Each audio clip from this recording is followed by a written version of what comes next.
First and King Drive in Chicago. We're talking to the world right now, right here from the city of Chicago. And guess what? We are the voice of African America. We are the voice of Black America. We speak to the issues that impact the Black, the Brown, and the Asian Americans here in the United States of America. And guess what? Wherever you are, whether you're on the continent of Africa, whether you're on the continent of China or Asia, or whether you're on the continent of North America and South America, we are here. We want to represent you, and we want to reach you and speak to your issues. Hey, my brothers and sisters, it is now a moment of prayer, and we ain't going to kneel on it either.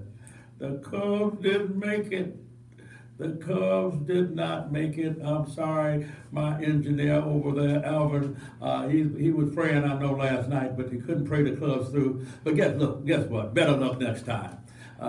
There's always another year for baseball, and we pray that the Chicago Cubs get ready for next year. And say, you made it all the way to the playoffs this year? Hey, that's great. I remember when the Cubs couldn't even get to the playoffs. And so now you made it to the playoffs. I want to shout out for the Cubs. You did a good job getting there. But I also want to talk to the front office of the Cubs. Now, let me tell you something, front office. Y'all got to do a better job of recruiting and getting signed onto the team people who can actually hit the ball. Our offensive game was awful through the entire playoffs. It was just awful because we couldn't get on base in order to score. And people were just scoring against us. And I don't want to say that we have the world's greatest bullpen either, but we need to beef that up. And listen, Cub owners, y'all go ahead and spend some money and get some good players that can hit the ball, and then get some good players that can pitch the ball and field the ball. And guess what? I believe in 2018 will be a great year. So we're just going to shout out for the Cubs. Y'all did a good job. You made it as far as you could without a whole lot of help from the front office, making sure that you had the players on the team roster in order to win the playoff. So listen, we're going to switch over here and talk about something else. Another kind of downer, but maybe it's an upper. As you know, Laquan McDonald is no longer with us. No longer with us. He got killed in 2014, but his memory is still alive. There were activists that were marching yesterday in protest, but they really want to keep the idea, I think, that we must get about the business of reforming our Chicago Police Department, where some members of the Chicago Police Department have chosen to abuse the civil rights as well as the life and limbs of members of the African American and Brown community. And I say some because I know many police officers, both brown and black and white, that are law-abiding police officers. They believe in serving and protecting. It's just a few on the Chicago Police Department that have stepped across the line. And obviously we need to reform our Chicago Police Department. We encourage those who are in power to negotiate a good consent decree. Lisa Madigan did in fact file a consent decree, motion for consent decree in state court.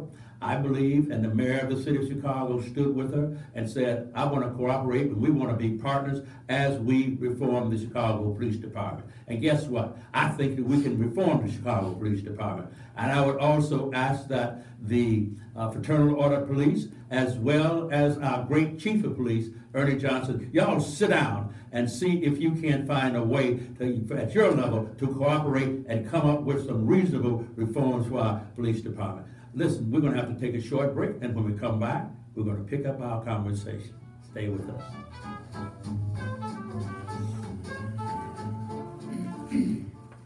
Little teapot, short and stout. Okay. Here is my How many minutes I got? And here is my spout. 30 seconds. No, how many minutes? You have 15 minutes. You closing out? No, I don't have 15 more. I got what, 10 10 more? minutes. You got 10 minutes left. I got 10 minutes, 10 more minutes to go. With 2 breaks at 55, and then you wrap up. Okay, I'm gonna go to Bobby Rush. Okay. We're coming back. Hey, we're back, y'all, after that short commercial break. A shout out to Congressman Bobby L. Rush. He's an old friend of mine, well, maybe young friend of mine, but he and I have been friends for a very, very long time. As a matter of fact, when I went to seminary back in 1988, I came out of seminary at the McCormick Theological Seminary with my master's and doctorate degree by the year 1990. Right after that, we formed something called the African American Leaders in Partnership, or Leadership in Partnership. And Reverend Clay Evans was the chairman of the board of that partnership, which brought together the McCormick Theological Seminary as an institution and the African American religious community. We had, in that board, we had members of the Baptist faith community, we had members of the United Methodist faith community, the Lutheran faith community, as well as the Pentecostal Assemblies of the World. Bishop Arthur M. Brazier was a part of that. Bishop now James Austin from the Chicago, not United Church of Christ, Kojics. Yeah, he brought in the Kojics, but the point was it was a broadly based operation. Out of that, guess what? Congressman Bobby Rush submitted himself to a course of study for 3 years. He walked away with his master's degree, no, 2 years. He walked away with a master's degree from the McCormick Theological Seminary, which set the stage for the church that he founded, the Beloved Community. So we want to give you a little of that history, but more importantly, we want to shout out for what Congressman Bobby Rush is doing, because guess what? He just hosted his first Congressional District Military Academy Day and informed students and parents of the educational opportunities of the United States Armed Services. According to the Chicago Citizens newspaper, the Great Lakes Outreach Officer, Brother Timothy Berry, was there, and they are actively recruiting and informing our high school graduates that they need to seriously consider going into the military academies, where they can get a good college education. Obviously, they'll have to serve a period of time in the United States Armed Services. Now, you know that I'm a big guy for armed services, because I can remember when I dropped out of college many, many years ago. I dropped out of college and decided to enlist in the United States Marine Corps, and it was not a mistake. I got my head together while I was in the United States Marine Corps. I got my life focused, and when I got out of the Corps, I was ready to be a grown man. I went back to school, and I did everything I needed to do in order to be the professional I became. So I think that the military sometimes is a good place for us to go and get our lives together, get some discipline on our lives, and in particular our young people who right now may be floundering like I was floundering when I was a kid. This is a place that you can stop floundering, because you're going to get up early in the morning and you're going to do everything that you have to do to be successful in the military. So, but I want to shout out for Congressman Bobby Rush. Good job. Keep up the good work. Congressman of the 1st Congressional District, Bobby L. Rush. Now, my friends, we want to turn our attention to Puerto Rico. Hey, it's a tough place down there. At this particular point, 85% of that island has no electricity. Now, you can imagine the fact. Suppose that we were here in the city of Chicago and 85% of the citizens here in the city of Chicago without electricity. What would it mean? It would mean it would be difficult for you to cook food. It would be difficult for you to do anything at night. It would be difficult for you to have refrigeration to maintain your food. It would be difficult for you to operate household appliances. It would be difficult for you to do so many, many things that we just take for granted. And my sense is the governor of the island of Puerto Rico, he said that they don't see getting electricity back fully in Puerto Rico until mid-December. Now I want to say this to you, my friends. Those men and women, those children there in Puerto Rico, they are our people. They are citizens of the United States of America. We need to extend ourselves to them. They are brown citizens in the main. They are black citizens, and there are some white citizens. But guess what? Our flag does not distinguish between color.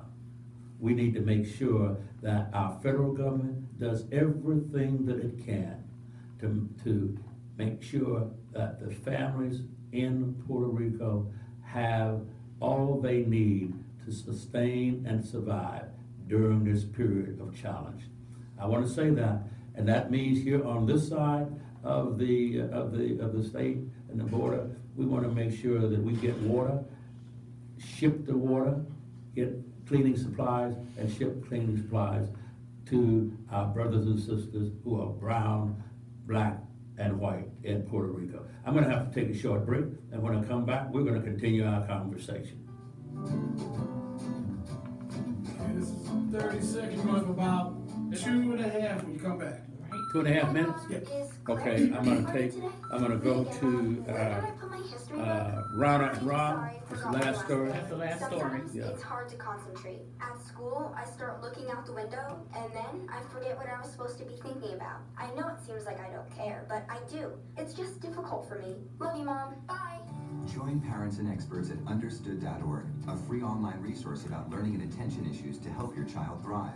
Brought to you by understood.org and the Ad Council. Hey, this is Leon Finney. I'm back live, and this is my last lap, y'all. I ain't got but about 2.5 more minutes. The engineer is going to put the clamp on me and shut me down. But anyway, I want to say we've got an interesting thing going on between Rana and Ram. This week, they talked about a new effort in the South Loop. They call it a game changer. Hey, I don't know about being a game changer, but let's look at it this way. They presented with much fanfare Thursday plans for a $1.2 billion innovation and research center on a 62-acre parcel of vacant land in the South Loop. Standing in the middle of the dusty, weedy parcel of land, they call this Discovering Partners Institute. Well, let me put it this way. I'm all for innovation and I'm all for research. But I want to make absolutely sure that I am clear about this. Research and innovation and $1.2 billion for who? Or for whom? Is this money and is this investment going to create a new Silicon Valley here that for the first time African Americans and brown Americans and poor people can attend? Is it going to benefit the black community? Are we going to come out of this effort with more jobs for the black community, more jobs for the brown community, our Hispanic brothers, and more jobs and opportunities for our Asian brothers? Is that what's going to happen here? I see cranes all over the loop. Cranes up in the air, and I can tell you not one of those or not many of those cranes at all in terms of building buildings that are going up as new skyscrapers. Those are not necessarily designed to benefit black folk nor brown people. And I gain to say, if you go downtown and go on those construction sites, you don't find black men and women working on those construction sites unless they're waving a flag for traffic. But you don't find black masons, you don't find black contractors, black masons, you don't find black electricians, you don't find, or brown for that matter either, but you don't find for sure black and brown and Asian people working to build those buildings. I say this, I want the Innovation Center to go up. But I also want to make sure that it benefits black and brown and Asian people in the city of Chicago. Let's give us a break for once in a while. This is Leon Finney, and you can run and tell that. Yeah. Woo! All right.